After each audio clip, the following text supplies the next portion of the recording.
Welcome to the next video. In the previous session, we had completed reactive power management or voltage control using reactive power injection. Now we go to the next part, that is voltage control using transformers. Among them, the first method is using booster transformer. So this you can see it is called as booster transformer. So this is the circuit diagram or the representation network of a booster transformer. So coming to the construction of booster transformer, as you can see, it has a transformer with primary winding and secondary winding. Primary winding has online tap changers. So it has got the tap changing utility wherein the primary voltage tappings can be changed to increase or decrease the voltage level. And the secondary winding is connected in series with the transmission line whose voltage has to be regulated. And here you can see a switch A. This switch is called as bypass booster and NOC, normal operating condition, and B, switch B, is called as include booster. So from the name itself you can understand, if you want to bypass this booster transformer, you'll be switching on switch A, or if you want to include the booster, you'll be switching on switch B. Now coming to the operation of this, under normal operating conditions, switch A will be closed. Thereby, the current passes through the line through this path and continues. So this is just a switch. There won't be any voltage drop here considering ideal conditions. So the current is going to pass in this direction. Now, suppose due to some reactive power imbalance in the system, there is a drop in voltage in this particular transmission line. Now we'll have to increase or boost the voltage level. At that point of time, we will open switch A and we'll close switch B. So if you close switch B, automatically this transformer will come in series with this line.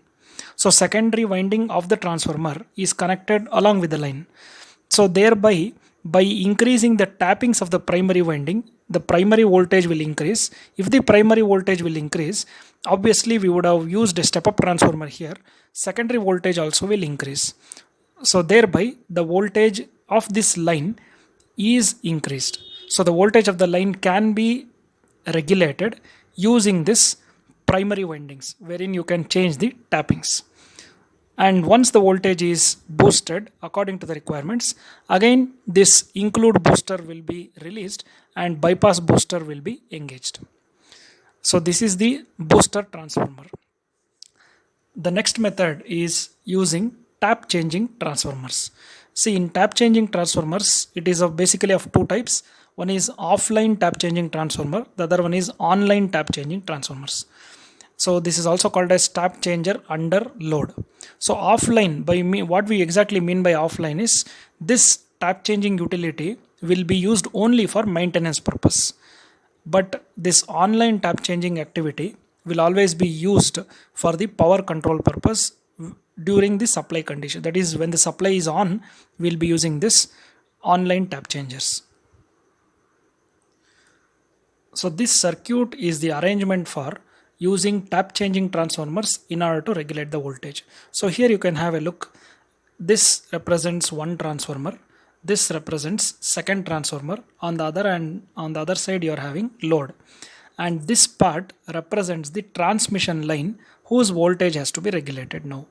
So on either sides of the line we are having transformers. This is transformer 1 and this is transformer 2. This transmission line is having an impedance Z. Now, since you are having a transmission line with impedance Z, the voltage drop that is happening in this transmission line is nothing but I into Z. Now our intention is to make this voltage drop 0 by using the tap adjustments in both the transformers. That is the main aim. I repeat it. The impedance offered by this particular transmission line is Z. Product of current into impedance gives us the voltage. That is the voltage drop happening here in this particular transmission line. So our intention is to make this voltage drop 0. This is happening because there is a reactive power consumption by this particular line since it contains effective reactance. And here let us have a look at the parameters. V1 represents the primary voltage, IS represents sending end current, Vs represents voltage across the secondary of this transformer, Vr represents the primary voltage of transformer 2, and V2 represents the voltage across the load, or you can call it as voltage across the secondary of the transformer since they are connected in parallel. IR is receiving end current, because current is received by the load, it is called receiving end current. And coming to the turns ratio, the turns ratio of this transformer is 1:ns, and that of the second one is NR:1. It is the reduced ratio. Say for example, if primary has 10 turns and secondary has 100 turns, reduced ratio is 10 by 100, which is equal to 1 by 10. So reduced ratio is 1:10. Similarly, 1:ns and NR:1. P plus JQ represents the active and reactive power that is drawn by this particular load. Now, let us see mathematically. Our intention is to make the voltage drop here 0. So if you have to make voltage drop 0, obviously Vs should be made equal to Vr. If Vs is made equal to Vr, then there is no drop in between over here, because as per KVL, this particular voltage Vs should be equal to drop across this plus Vr. If this becomes 0, Vs will be equal to Vr, as good as connecting them in parallel. So let us see how to mathematically nullify this voltage drop. So first, let us consider the transformation ratio. Vs by V1 is equal to Ns. I don't think I have to explain this. I think I don't have to explain. Ns is, this is nothing but N2, this is N1, this is V2, this is V1. So secondary voltage by primary voltage is equal to Ns by 1. So Vs by V1 is equal to Ns. Vs is equal to V1 into Ns. Similarly, for second transformer, V2 by Vr is equal to 1 by Nr. So Vr will become V2 into Nr. So let us call this set of equations as equation number 1. Next, we'll be applying KVL in this particular loop. So if you apply KVL here, you have Vs is equal to Vr plus I into Z, where I is set to flow through the transmission line. So in place of Vs, I substitute V1 Ns. In place of Vr, I substitute V2 Nr plus I into Z. Now coming to the previous concept, earlier we had related the voltage drop along with active and reactive power. That is nothing but voltage drop along a transmission line in terms of P and Q, and we had got the expression delta Vp is equal to Rp plus XQ divided by V. Now the voltage drop happening in this particular line is given by Rp plus XQ divided by V. In general it is V, but here particularly it becomes Vr. So let us use this equation number 3 in equation number 2. So you have V1 Ns is equal to V2 Nr plus Rp plus XQ by Vr. We already know that Vr is nothing but V2 into Nr. So this gives V1 Ns is equal to V2 Nr plus Rp plus XQ divided by V2 Nr.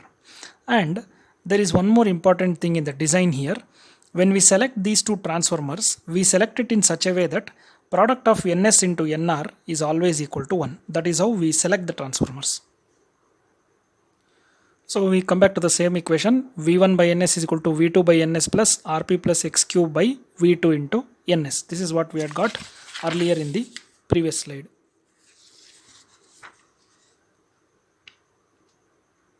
Now here, just now we came to know that Ns Nr is equal to 1 based on design. So if we use that expression here, we had V2 into Nr. Nr is nothing but 1 by Ns. So in place of Nr, it becomes 1 by Ns. Ns goes to the numerator. And here you are left out with V2 by Ns. So coming to the previous equation, here you had V2 Nr. Nr is nothing but 1 by Ns. So here it turns out to be V1 Ns is equal to V2 by Ns plus Rp plus XQ by V2 into Ns. Now we multiply the entire equation on LHS and RHS by Ns by V1. So it does not make any change. So this becomes Ns square and V1 is transferred to the right side. So this becomes Ns square, V1 gets cancelled here. Ns square is equal to V2 by V1 plus Rp plus XQ by V1 V2 into Ns square.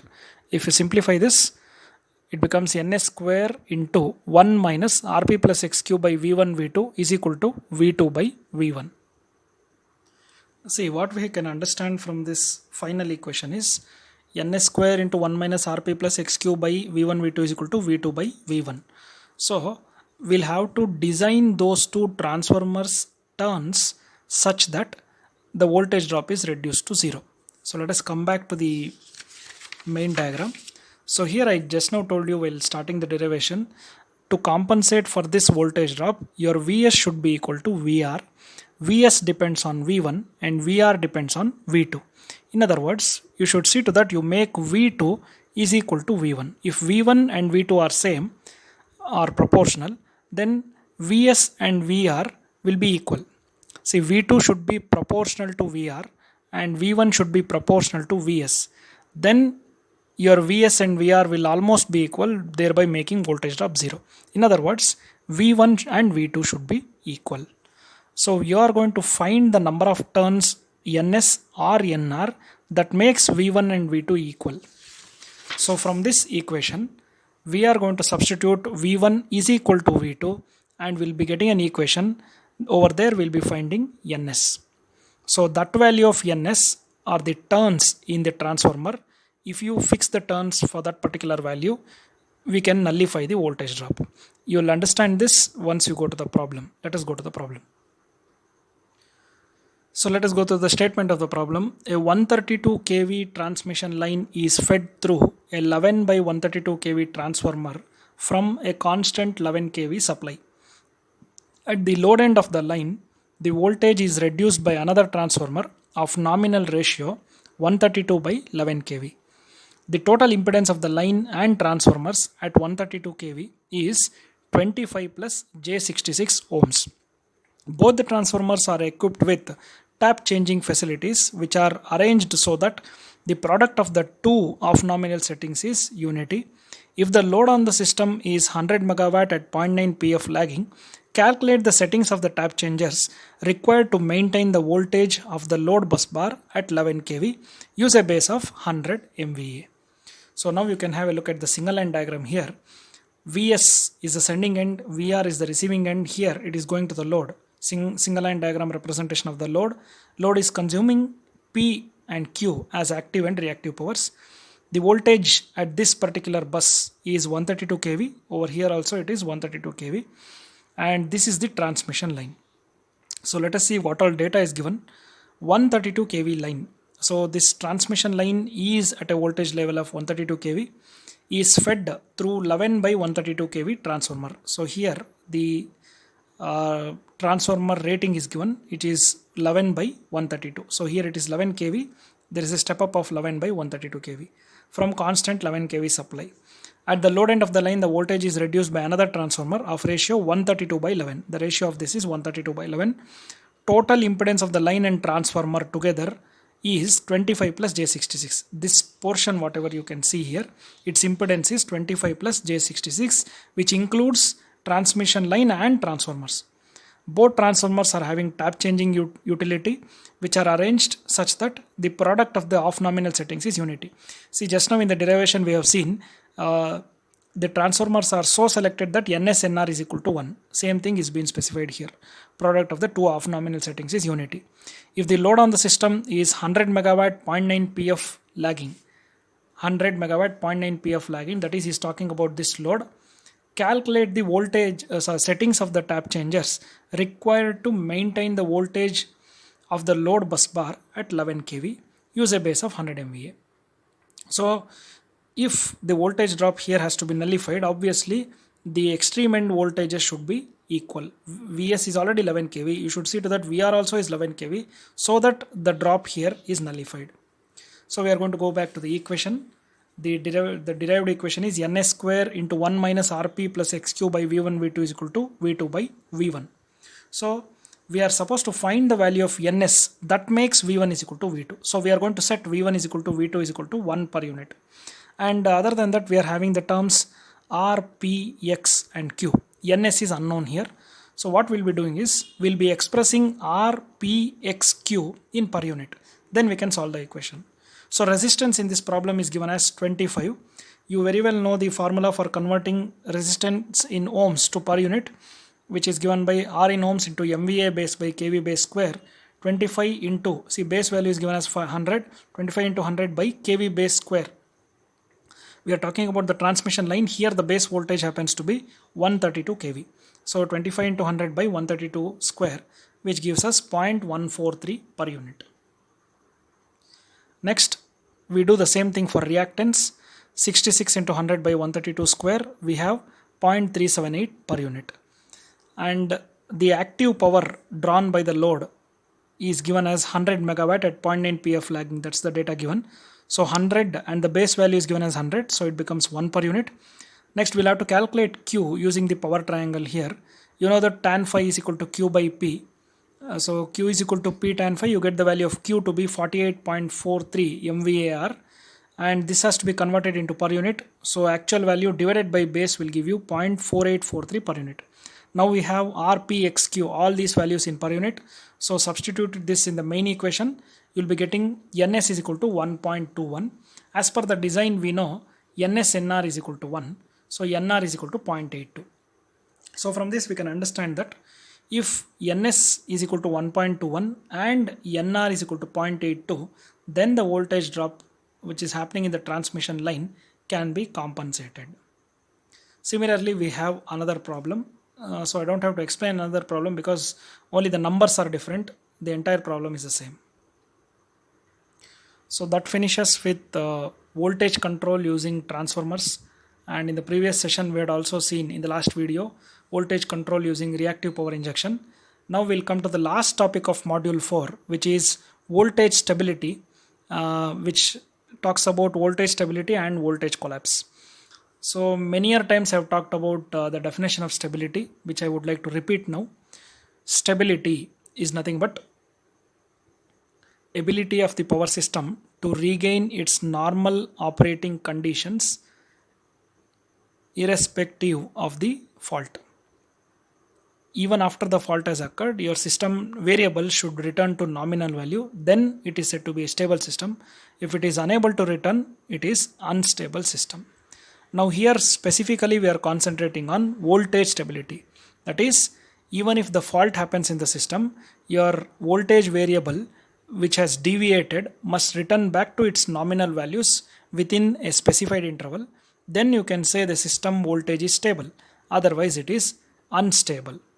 So now whatever instability we are talking about, we are trying to figure out the causes of this voltage instability and effects of voltage instability. Basically, the voltage in the system will always be nominal value. If it is varying, either increase from the above the nominal value or decrease below the nominal value, then the cause is reactive power imbalance. I had already told you active power balance is related to frequency, reactive power imbalance is related to voltage. So whenever there is a reactive power imbalance in the system, voltage will change. And that's what you're seeing here. Now let us see the causes of voltage instability. The first major reason is location of generating site. See, coming to location of generating site, you very well know that all the generating power stations are located far away depending upon the energy sources available. So because of that, if you have to meet the demand, it should go through a large transmission network, a lengthy transmission network. So if the length of the transmission network goes kilometers, thousand and odd kilometers together, obviously at each and every junction there is a drop in voltage. So with the length of the transmission line increasing, the tendency of drop in voltage also goes on increasing. So at the end point near the load, you will not be getting the expected voltage. Whatever is being sent from the sending end, receiving end will not receive the same voltage. There will be a reduction in the voltage. So obviously this causes instability. Instability is nothing but deviating from the nominal value. Next reason is lack of PV buses in the system. See, PV buses already in load flow you have studied. PV buses are nothing but voltage controlled buses. Voltage controlled buses are nothing but the generator that is connected to a bus which is having voltage regulators. It is a closed loop feedback system where the expected voltage is always compared with the actual voltage and the error is regulated by increasing or decreasing the excitation. If you increase the excitation, voltage will increase. If you decrease the excitation, voltage will decrease. Thereby, the fluctuations in the voltage can be handled effectively. So continuously the regulators will be measuring the actual value, comparing it with standard value, and then it will be regulating it and it will bring back it to nominal value. But the problem is, uh, wherever you are having PV buses in our system, you don't have automatic voltage regulators, or the number of PV buses itself are very less in our system, because of which voltage cannot be compensated effectively. Next reason is stressed power system. Stressed power system in the sense, most of our transmission lines and generators are operating under high stress. Stress in the sense, see, every transmission line can carry some power or current which is called as rated power or rated current. If it is always carrying close to 100% of the rated value or slightly more than that, it is subjected to stress. And even your excitation that is there in the generator, that excitation can be varied from 0 to 100%. Most of our equipments are almost operating at 95% excitation, so continuously it is operating at its maximum capacity, so it is under stress, so it is prone to instability. Other systems which are fairly operating under say around 50% of its load, it is said to be quite stable. So whenever it is operating it up to its maximum or uppermost capacity, the tendency of stepping out of stability is very high. So since the system is working under stressed condition, anytime it can go to instability.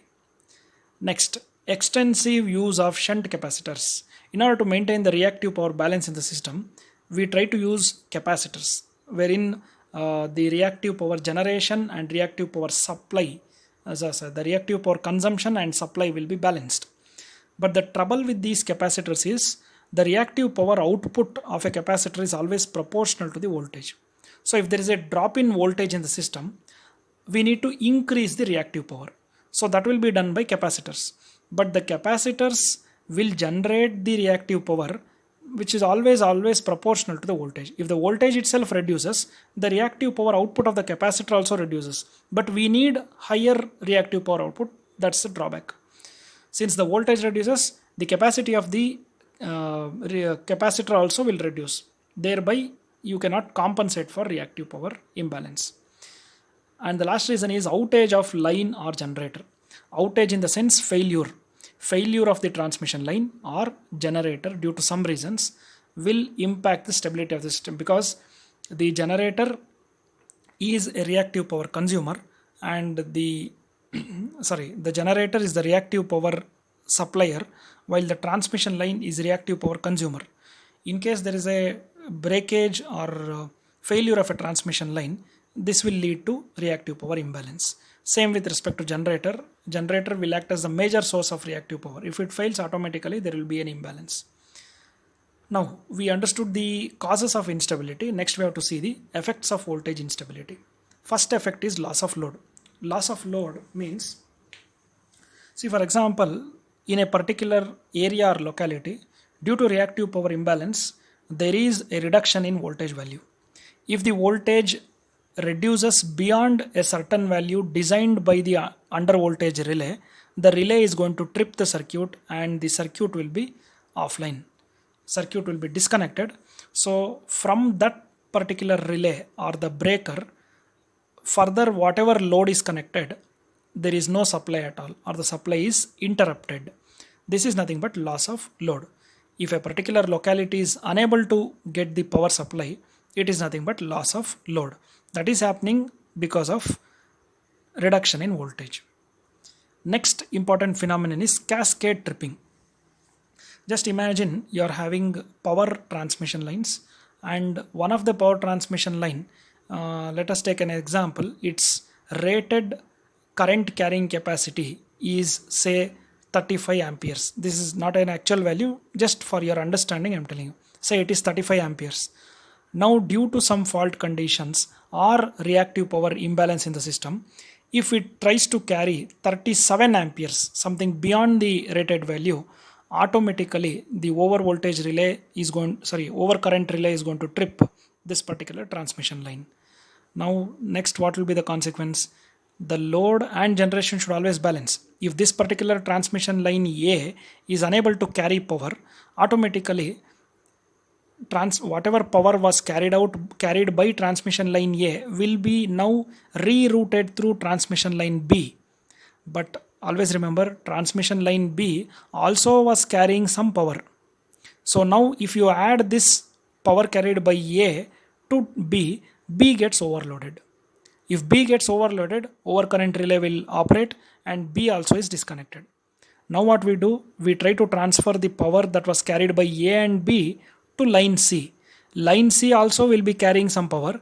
It will be overburdened because it has to now carry the powers which was carried by A and B and the power that was going in itself. Again, that also will get disconnected. This is called as cascade tripping. Transmission lines tripping sequentially one after other is called as cascade tripping. So this is one of the effect of voltage instability. Next is tripping of generators. As I told you, excitation circuit will be there in your generator in order to decrease or increase the excitation. So that particular, for safety, overcurrent relay will be there in exciters. If you, as and how you want, if you go on increasing the excitation, if the current exceeds that programmed in this relay, automatically that will trip. If that particular excitation circuit will get tripped, generator will stop operating. So the generator is set to trip. So this is another effect. So we have seen voltage stability. Next we'll go to voltage collapse.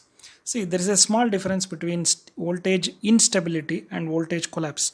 Voltage instability is a condition where the stability is lost.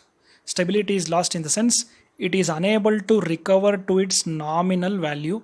It is going on reducing exponentially or drastically, or it may be going on increasing rapidly. But collapse is a situation where voltage becomes zero. If the voltage becomes zero, obviously there won't be any power at all to a particular locality or area. That is said to be voltage collapse. Voltage stability leads to voltage collapse at the end. The extreme after effects of voltage instability is voltage collapse. Now again we are talking about the causes of voltage collapse. That is nothing but gradual increase in load demand. If the inductive load demand goes on increasing gradually, automatically there will be a drop in voltage in the system. If the voltage is unable to support the system, finally it will lead to voltage collapse. Voltage will go on reducing from nominal value and finally it should become zero. So that is the cause. Next is heavily loaded line and loss of generating unit. Heavily loaded line means we are talking about the inductive load. If the inductive load is more, obviously reactive power drawn by the load will be high. If the reactive power drawn will be high beyond the capacity, voltage will reduce. And if the generator unit fails, because generating unit itself is the major source of reactive power, so if that also fails, ultimately the voltage will go on declining and it will become zero. Already we discussed about cascade tripping. That is another cause of voltage collapse. Next, inability to meet reactive power demand. If the reactive power demand is more and the supply is less, that also will lead to collapse. Then online tap changer action. See, in order to boost the voltage level, we use the tap changers which will increase the voltage level in the secondary of the transformer. And you can change this from say 50% to 60%, 60 to 70, 80, 90, maximum value is 100. So beyond which you cannot boost the voltage value. So when it saturates at that particular point, you cannot use the transformer to boost the voltage. So when many such transformers are at 100% tapping, obviously you don't have any other reactive power source to meet that particular demand. That also will lead to voltage collapse. So then how to tackle this? We can take some preventive measures to avoid the collapse. First thing is monitor gradual increase in reactive power supplied by the generators. See, reactive power that is supplied by the generators will have a range. So if it is going beyond that range, If some load is drawing reactive power from these generators beyond a certain range, you should keep monitoring. Then you should understand that it will initiate instability and finally collapse. So that is one preventive measure. Second preventive measure is abnormal voltage reduction in some bus bars. Always keep monitoring the bus bar voltage levels. If it is reducing below a certain level, if there is an abnormal decrease, then it is nothing but it is indicating that it is going into collapse. Third thing is changes lasting for few hours. Both these changes, if it is happening temporarily, it's fine. If it is happening to few seconds to few hours, then it's an alarming situation where you'll have to take care and take some necessary actions to prevent voltage collapse.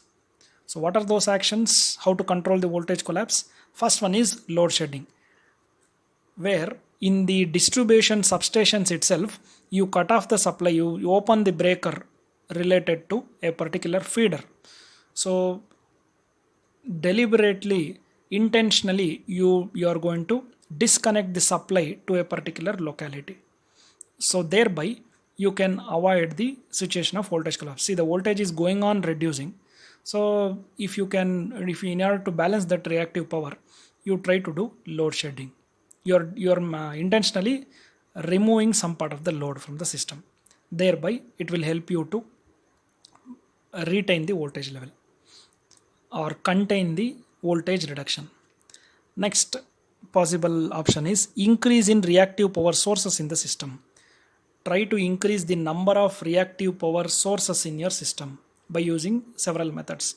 See, generator itself is one of the major source of reactive power. Other than that, you are having local reactive power sources. So try to increase them. Then try to reroute the power well in advance. See, cascade tripping. I talked about cascade tripping where sequentially the transmission lines gets tripped. So by simulation, you can understand this particular situation and try to reroute the power well in advance such that the cascade tripping itself is avoided. Next, block OLTC action. OLTC is online tap changers. See, online tap changers, what will happen is whenever there is a drop in voltage, the tapping will go on get increased, say from 50 to 60, 70%, 80% and so on. Block that particular activity. Thereby you will have in the reserve, you will have it as reserve. In the extreme condition, you can use them. So unnecessarily don't go on increasing the tappings. Keep it reserved so that you can operate it sometime later. Last one is brownout condition. Brownout is nothing but you're going to disconnect the secondary of the distribution transformer. So if you disconnect the secondary of the distribution transformer, automatically it is another way of shedding the load. But in load shedding, the supply is removed at the substation itself. But in brownout, you do it locally in the distribution transformers in a particular locality. So this is another way of shedding the load. Brownout is confined to a particular locality containing 3 or 4 streets, but load shedding is happening on a larger scale. One particular locality itself, there is no power or the power is being disconnected. So these are the methods of controlling the voltage collapse. So most of the times in the examination, you'll be asked about explain voltage instability and voltage collapse, various causes you have to talk about, preventive measures and controlling. So this is the end of 4th module.